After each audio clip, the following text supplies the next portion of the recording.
নমস্কার বন্ধুরা। তো আজকে ভিডিও করার মূল উদ্দেশ্য হলো যে ঘটনাটা ঘটেছে জি কর মেডিকেল কলেজে, সেই নিয়ে আজকে ভিডিওটা করা।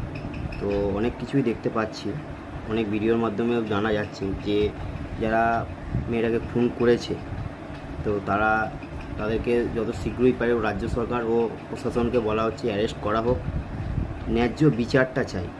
যে আজকে পশ্চিমবঙ্গের ভেতরে এত বড় ঘটনা ঘটে গেল, যেটা কোনোদিন আশা করিনি আমরা সবাই। তো ওই জন্য সকল মানুষদের কাছে আবেদন যে যে তারা প্রতিবাদটা করো, প্রতিবাদটা জানানোর অধিকার সবার।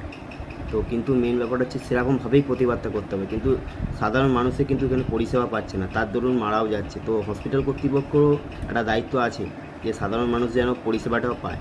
তো রাজ্য সরকারের কাছে অনুরোধ হলো যত শীঘ্রই পারেন আপনারা আপনাদের অ্যারেস্টটা করুন যারা যারা এর মধ্যে দোষী, আর ফলাফলটা বার করুন। নমস্কার।